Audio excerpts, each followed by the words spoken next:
글쓰기 10주차 공부를 하겠습니다. 지난 9주차에는 논증적 글쓰기 이전에 토론 수업의 이론을 통해서 토론 수업이 논증적 글쓰기를 진행하는 것과 어떻게 그 구조가 유사한가, 이런 공부를 좀 했습니다.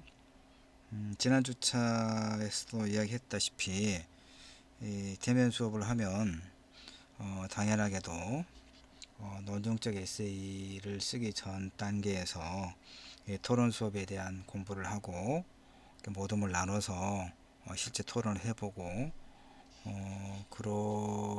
그럴 것인데, 비대면 수업이 계속되고 있어서 일단 뭐 이렇게 이론적으로만 공부를 좀 하고 있습니다.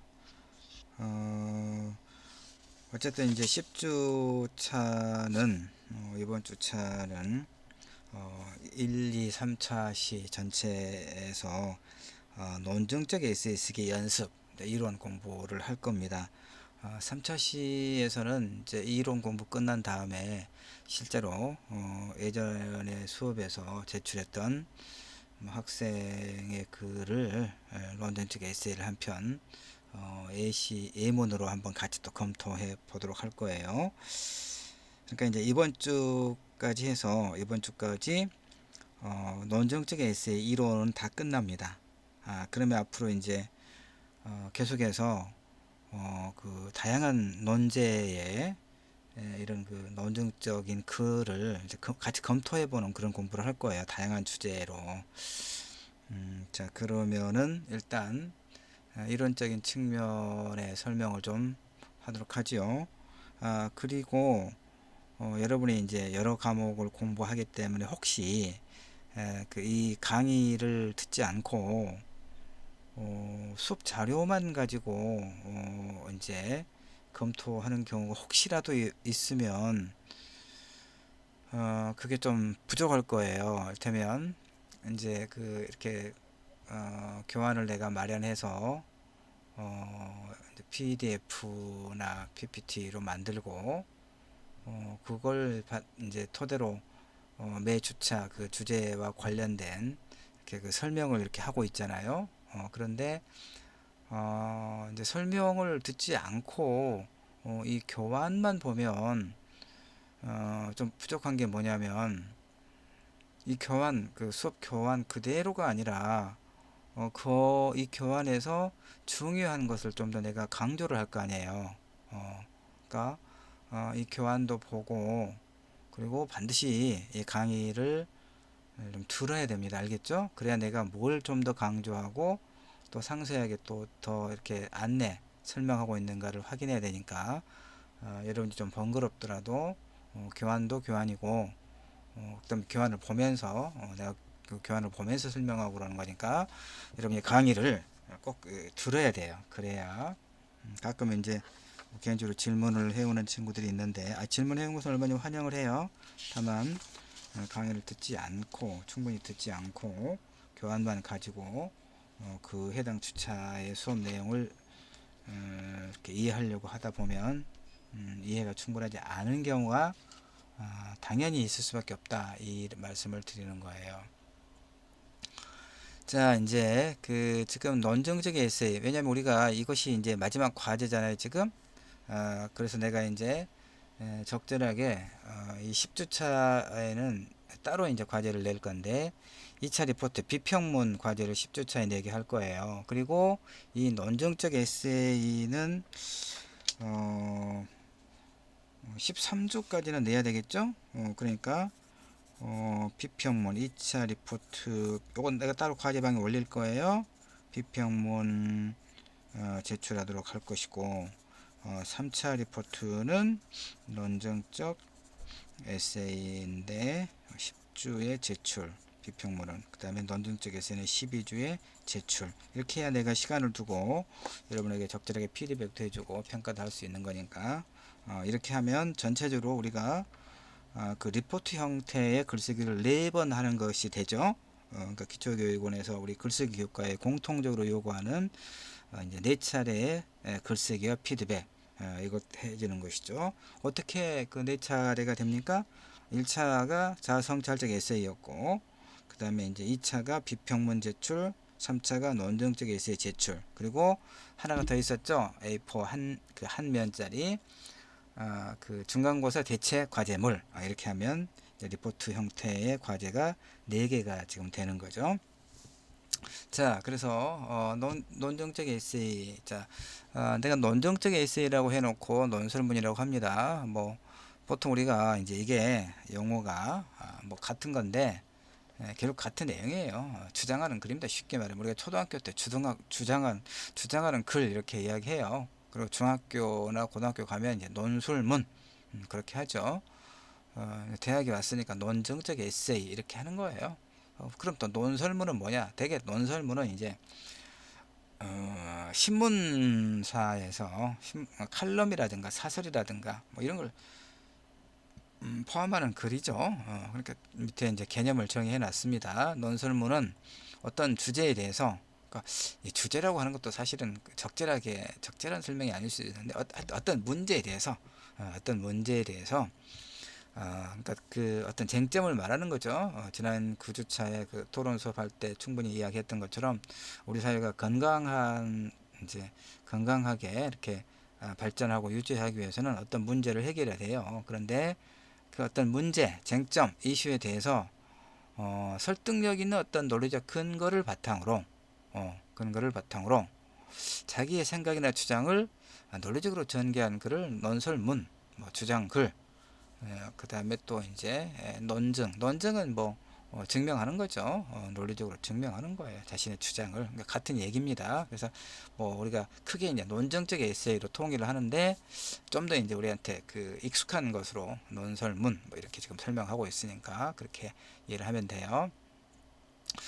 좀 더 자세히 부연하다 보면 논설문을 지금 이야기하는 거예요. 어떤 문제를 제기하거나 해결할 것을 목적으로 자신의 주장이나 의견, 사상 등을 이치에 맞게 전개해서 다른 사람을 설득하려는 목적으로 쓴 글. 그러니까 뭐 지금 아마 8주차 그 중간고사 대체 과제물, 즉 논증적 에세이의 특강에서도 그렇고 9주차 이제 토론 수업의 이론을 공부하면서도 그렇고 10주차 지금 논증적 에세이 쓰기 연습을 하면서도 공통적으로 했던 얘기가 있죠.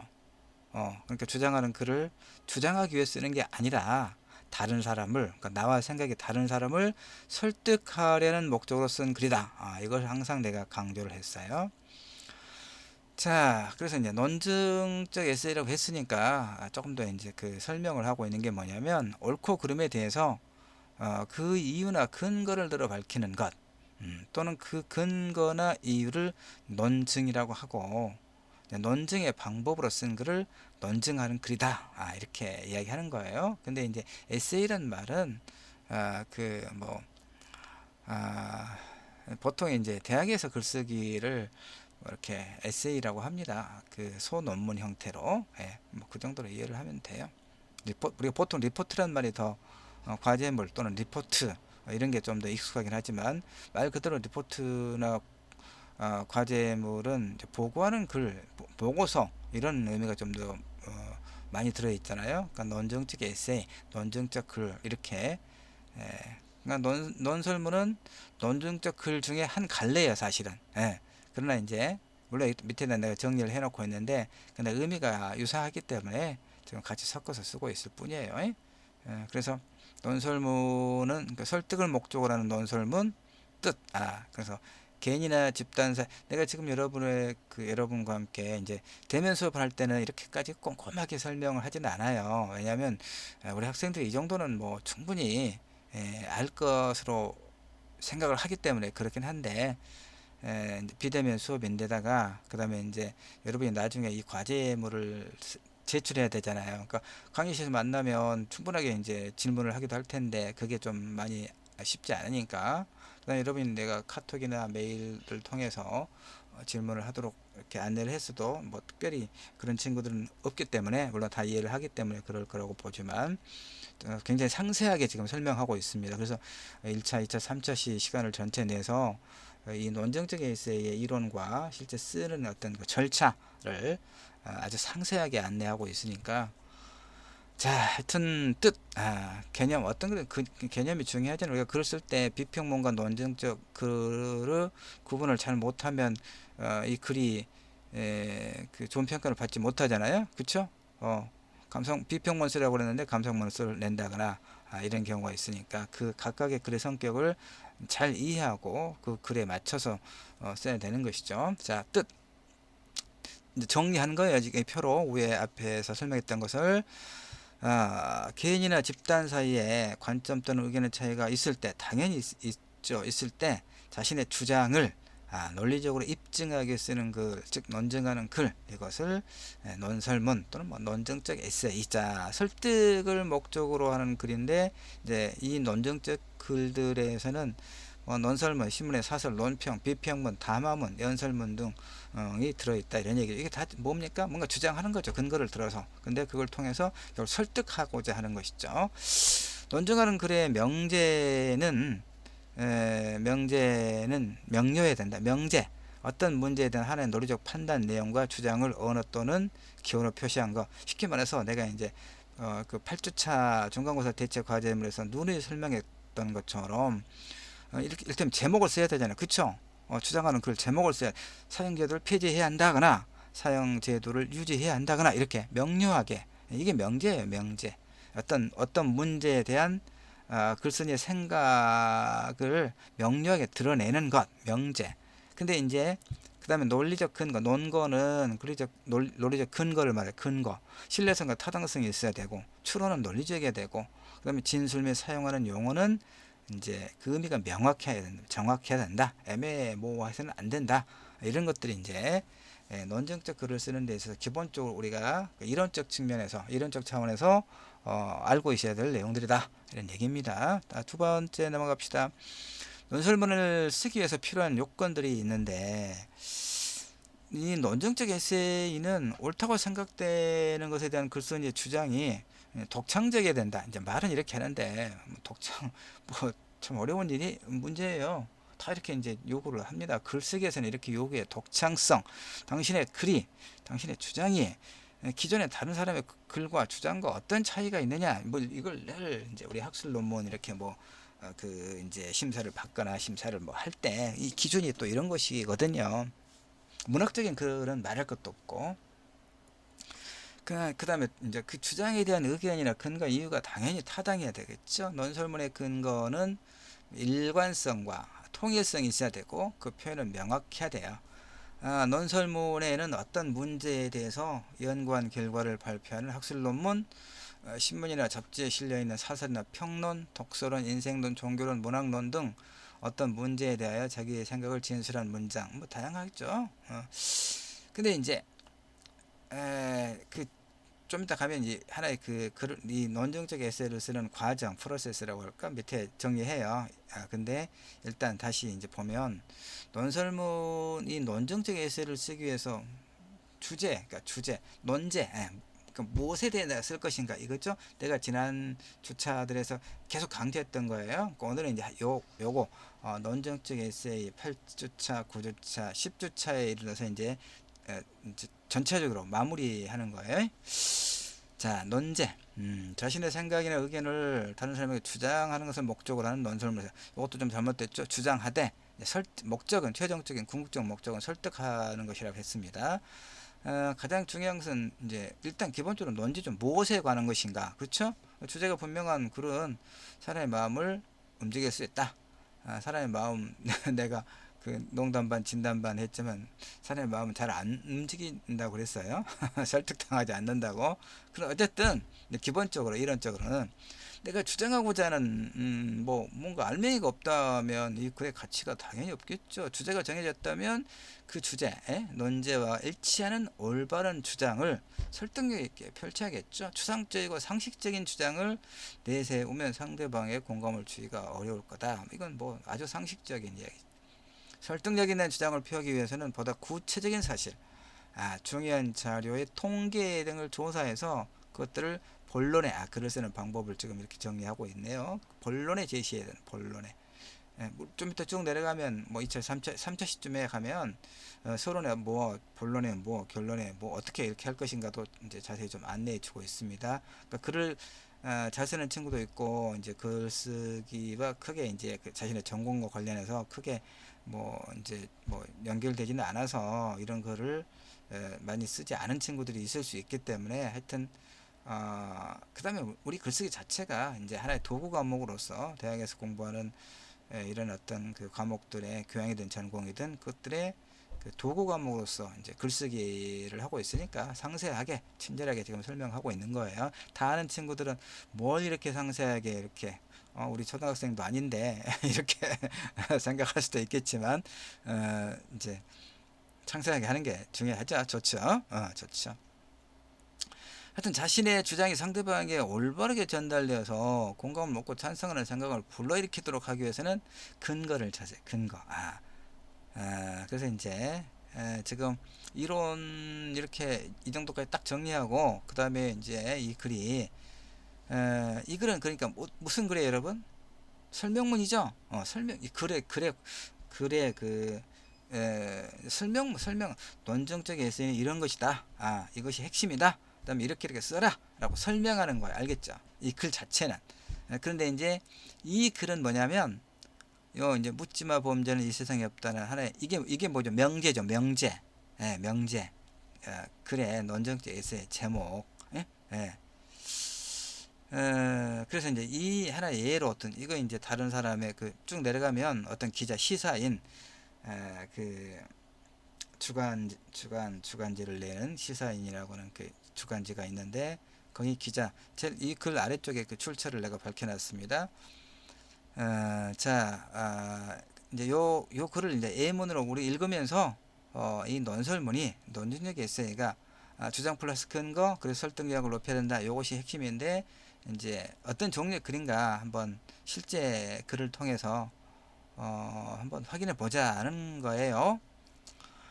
묻지마 범죄는 이 세상에 없다. 근데 이제 내가 여러분에게 그 명제, 일단 제목을 정할 때 두 가지 요소를 반드시 갖춰야 된다고 아주 강조를 많이 했어요. 이를테면 무엇에 관한 것인가? 그렇죠? 그럼 이 글은 뭐예요? 제목은 묻지마 범죄에 관한 글이구나 하는 것을 일단 알 수 있죠. 제목을 통해서. 근데 묻지마 범죄는 이 세상에 없다 그랬어요. 그러니까 글쓴이의 태도가 여기에 들어있는 거예요. 알겠죠? 근데 이제 이것만 가지고는 사실은 이제 나는 이 내용을 다 아니까 무슨 말인지 알지만 이제 다른 친구들은 좀 설명이 필요한 그 제목이에요. 그렇죠? 그러니까 이게 이제 신문에 실린 칼럼이 뭐 기자의 좀 긴 내용이 좀 길어요. 좀 긴 글인데 시간이 이제 많이 넘어가면 1차 시 시간이 넘어가면 2차 시에서도 연결해서 좀 같이 하긴 할 겁니다. 이 10주차 자료는 이거 하나예요. 지금 20페이지 자료니까 일단 뭐 시간 안에 다 할지도 모르겠네. 다 하려고 애를 써볼게요. 좀 중요한 것만 요약해 가면서 근데 이건 한번 읽어봐야겠어요. 같이. 이제 이게 묻지마 범죄는 이 세상에 없다. 그러니까 이제 좀 오래된 사건입니다. 뭐 2012년에 그러니까 가끔 이런 사건이 있어요. 여러분 묻지마 범죄가 뭔지는 알죠? 예를 들면 안 되는데 이를테면 얘가 없어야 되는데 얘가 너무 많아요. 사례가. 그래서 여기 이제 사건을 보면 개요를 봅시다. 여의도에서 이제 김아무개 전과가 없는 사람인데 정신 이상자라고 하면 또 요즘에 안 되죠. 뭐 조현병이라고 보통 하던데 어쨌든 뭐 근데 이제 사건 당시에는 일으킬 때는 실직자였고 그 전까지는 그냥 평범한 직장인이었다 그러네요. 범행 후 그는 후회한다고 여러 차례 말. 그러니까 무슨 그다음에 현장 검증에 손익기면 제대로 서 있기도 힘들어했고. 그러니까 이 정도 보면은 그 뭐 우리가 흔히 이제 뭐 사이코패스니 뭐 소셜 뭐 페이스 사이코패스 소셜 패스라고 하나요? 뭐 내 충분히 잘 몰라서 하여튼 그런 사람은 아니에요. 보니까 근데 이 사람 하여튼 뭐 아무나 이렇게 막 칼부림을 일으켜서 전 직장 종료에 대한 복수심에서 살인까지 계획한 범죄자와는 사뭇 거리가 먼 모습을 보이고 있다 이런 얘기죠. 자, 전문가들은 범행 촉발 요인과 본질적인 동기를 구분해야 한다 이렇게 지적을 해요. 자신을 왕따시킨 동료들에 대한 복수심이라고 하는 것은 일종의 촉발 요인, 범죄를 내가 이제 가만두지 않겠다라고 하는 어떤 분노가 쌓였을 거 아니에요. 근데 범행의 본질적인 동기는 따로 있다 이렇게 봐요. 그러니까 범행 촉발 요인과 본질적인 동기를 구분해 보자 이거죠. 그래서 경찰청 과학수사센터 권일용 경감원. 자, 이렇게 이런 사람의 말을 예를 들고 있죠. 이 글에서. 그러니까 뭐예요? 신뢰성을 높일 수 있잖아. 왜? 이 경찰청 과학수사센터 권일용 경감원 이런 분야에 이 사건 분야의 전문가 아니에요. 그러니까 이 사람의 말은 상당한 어떤 그 신뢰성이 있기 때문에 내 글의 주장의 신뢰성을 확보하기 위해서 이렇게 인용을 하고 있죠. 예를 들어 누군가 부모에게 꾸지람을 들었다는 이유로 사람을 살해하는 것이 아니라 부모의 꾸지람이라고 하는 촉발 요인에 의해서 내재된 분노가 폭발나는 것을 이해해야 된다. 좀 어렵긴 하네요. 근데 이제 이 사람의 경우에 전 직장 동료에 대한 분노가 범죄를 촉발하긴 했지만 그간의 이제 과정을 좀 들여다 보면 이게 이제 본질적인 요소다 그 말이겠죠. 비정규직을 전전하면서 삶이 어려워지고 그래서 이제 분노가 이렇게 차곡차곡 쌓인 정황이 엿보인다 이렇게 이야기합니다. 그래서 이제 이 사건을 뭐 절망살인, 증오살인 이렇게 부른다는 얘기예요. 그러니까 세상에 대한 증오와 절망이 폭력적인 행동으로 나타났다 이런 해석입니다. 경기대 교수 이름이 누굴까요? 이수정 교수겠죠 아마. TV 많이 나오고 그러는데 범죄 심리학. 전에는 표창원 교수는 경찰대 교수였고 경기대 교수니까 이수정 교수 여자 그 선생님이죠. 하여튼 이 모든 살인은 절망에서 비롯된다고 이야기하네요. 절망하지 않고서 계속 인용하고 있죠. 어떤 그 권유 있는 사람들의 말들을 절망하지 않고서 어떻게 살인을 저지르나.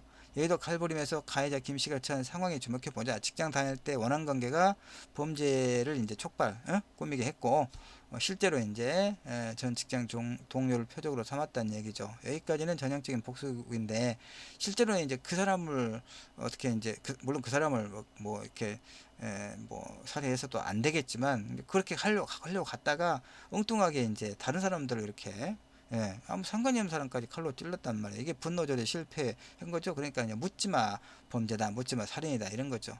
쫓아오는 것 같아서 행인들을 찔렀다는 김 씨의 진술. 이런 표현은 과한 피의식이 쌓여 있다는 의미인데 이제 어떤 과거사가 있는지 살펴봐야 된다 이렇게 보는 거예요.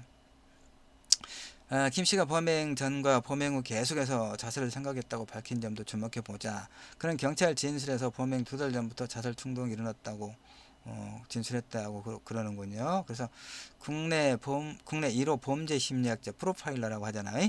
국가수의 강덕지 전 과장은 칼부림과 자살은 종이 한 장 차이라고 그래요. 분노, 좌절 그리고 파괴심이 안으로 표출되면 자살이고 밖으로 표출되면 칼부림이 된다. 이렇게 외양만 다를 뿐 본질적으로 그러니까 자기 파괴적이다. 그런 측면에서 본질적으로 같다. 이런 얘기죠. 강 전 과장은 김씨의 자진 실업과 취업을 분노의 원인으로 봐요. 피해자 부활이 되지 않는 사회적 환경이 그를 좌절로 몰아넣고 그것이 분노로 이어졌다. 이렇게 해석하고 있네요. 사형수의 대모라 불리는 조성의 수녀도 그러니까 이렇게 아주 전문적인 이제 사람들의 말을 인용을 하면서 묻지마 범죄는 없다. 이렇게 이제 이 자신의 논제를 증명해 가는 거죠. 자, 조성의 수녀의 이제 이 수녀는 이번 사건을 보면서 21년 전에 여의도에서 일어났던 차량 질주를 떠올렸다는 거야. 당시 21살이던 범인 김용재 씨는 차를 몰고 여의도 광장에 돌진 2명을 숨지게 하고 21명을 다치게 했는데 그래서 이제 김영삼 정부가 임기 말 사형을 단행해서 현장에 있을러 사라진 마지막 사형수 이 김씨와 이 사람이 3, 4년간 이제 교류했던 조성의 수녀는 이번 사건에 대해 안타까움을 토로하면서 어릴 적 시력장애로 버림을 받았고 그 이후 계속 취직을 하지 못하면서 점점 인생이 수렁에 빠졌다. 그가 저지른 범죄는 나쁜 것이지만 나약한 사람에게 손길을 내밀어 주지 못한 사유도 한번 되돌아봐야 된다. 이렇게 이제 말했다는 것이죠. 물론 이제 범죄 피해를 당한 사람들은 너무나 억울하고 정말 안타깝지만 안타깝죠 당연히. 그리고 이 사람은 어쨌든 간에 당연한 처벌을 받아야 되겠죠. 그러나 문제는 왜 이와 같은 범죄가 일어나는가? 그다음에 이런 범죄를 예방하고 범죄를 낮춰야 되니까 이제 분석을 하는 거예요. 처벌한다고 문제가 사라지는 거 아닐 거 아니에요. 계속해서 이제 처벌하고 사후에 일어난 사건의 이후에 어떤 대처니까. 그래서 결국 이제 이 제목에서 삼고 있는 묻지마 범죄는 없다는 의미가 무엇인지 이제 점점 이 정도까지 오면은 많이 이제 이렇게 우리가 좀 이해도가 높아지는 거죠. 일단 여기까지 1차 시 하고 조금 쉬었다가 계속해서 2차 시 공부를 하겠습니다.